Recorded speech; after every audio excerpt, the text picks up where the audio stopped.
అదే RTV app వార్తల్ని క్షణాల్లో చదివే అవకాశం ఉంటుంది. ఒక న్యూస్ పేపర్, ఒక టెలివిజన్ ఛానల్ మీ చేతుల్లో ఎప్పుడూ ఉంటాయి.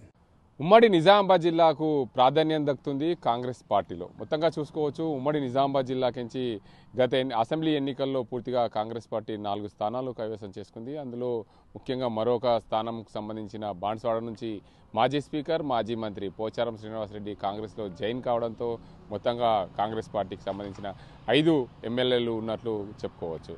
అదే కోణంలో కూడా ఇప్పటికే రాష్ట్ర ప్రభుత్వం కానీ అటు కేంద్రంలో ఉన్న కాంగ్రెస్ పార్టీ అధిష్టానం కానీ నిజామాబాద్ జిల్లాకు ప్రాతినిధ్యం ఇచ్చే దిశగా కూడా ప్రయత్నాలు జరుగుతున్నట్లు తెలుస్తుంది. ఇప్పటికే నిజామాబాద్ జిల్లాలో మాజీ మంత్రిగా ఉన్నారు సీనియర్ నేత బోధన్ ఎమ్మెల్యే పొద్దుటూరి సుదర్శన్ రెడ్డికి మంత్రి పదవి ఖాయమనే చర్చ సాగుతున్న నేపథ్యంలో మరోవైపు ప్రభుత్వ సలహాదారుగా ఉన్నారు కామారెడ్డి నుంచి గతంలో పోటీ చేశారు, ఎమ్మెల్యేగా గెలుపొందారు మాజీ మంత్రి. నిజామాబాద్ అర్బన్ నుండి మొన్న గత ఎన్నికల్లో పోటీ చేసి ఓటమి చెందారు. ఆయనకు ప్రభుత్వం ప్రాధాన్యత ఇచ్చింది కాంగ్రెస్ పార్టీ. కానీ ఈసారి కూడా మంత్రివర్గంలో పూర్తి స్థాయిలో ఆయనకు ప్రాధాన్యం ఇచ్చే దిశగా అధిష్టానం చర్చ జరుగుతున్నట్లు తెలుస్తుంది. ఏదేమైనప్పటికీ ఉమ్మడి నిజామాబాద్ జిల్లాకు కాంగ్రెస్ పార్టీ అధిష్టానం పూర్తిగా ప్రాధాన్యత ఇస్తున్నట్లు తెలుస్తుంది.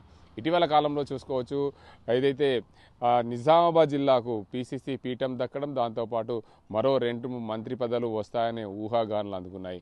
మొత్తంగా రాష్ట్ర ప్రభుత్వము, అదేవిధంగా రాష్ట్ర కాంగ్రెస్ పార్టీ అధిష్టానము, కేంద్రంలో ఉన్న కాంగ్రెస్ పార్టీ అధిష్టానము పూర్తి స్థాయిలో నిజామాబాద్ జిల్లాకు భారీగా ప్రాధాన్యత ఇచ్చే అవకాశాలు ఉన్నట్లు తెలిసింది. అదే కోణంలో కూడా ఇటీవల కాలంలో ఏదైతే కాంగ్రెస్ పార్టీలో జాయిన్ అయిన మాజీ మంత్రి, మాజీ స్పీకర్ పోచారం శ్రీనివాసరెడ్డికి కూడా ప్రభుత్వ వ్యవసాయ సలహాదారుగా నియమించారు.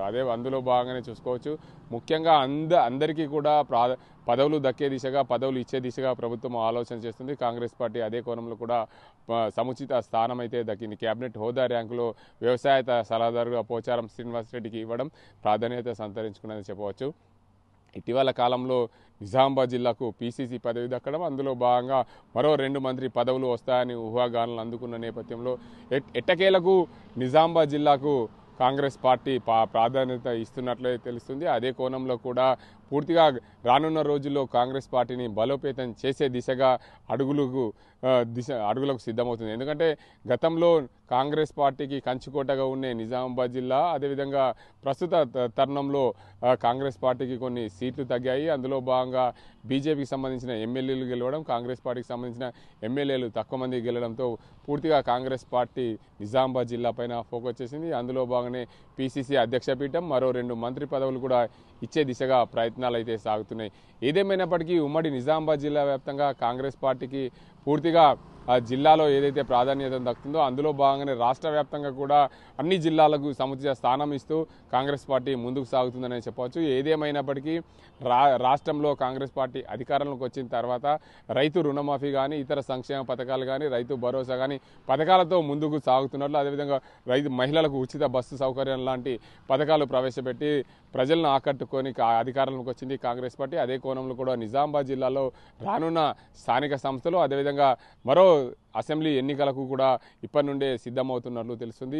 నిజామాబాద్ జిల్లాకు 2 మంత్రి పదవులు వచ్చే అవకాశం ఇప్పటికే పీసీసీ పీఠం దక్కిన నేపథ్యంలో ప్రజలైతే కాంగ్రెస్ పార్టీ వైపు చూస్తున్నారనే కోణంలో కూడా రాష్ట్ర అధిష్టానం, కేంద్ర కాంగ్రెస్ పార్టీ అధిష్టానం భావిస్తున్నట్లు తెలుస్తుంది. ఇది ఇక్కడ పరిస్థితి. కెమెరా పర్సన్ రాజీంతో గంగారెడ్డి, ఆర్టీవీ నిజామాబాద్. మరిన్ని వీడియోస్ కోసం ఛానల్ ని సబ్స్క్రైబ్ చేయండి, లేటెస్ట్ అప్డేట్స్ కోసం వాట్సాప్ ఛానల్ ని ఫాలో చేయండి అండ్ లింక్ డిస్క్రిప్షన్ లో ఉంది.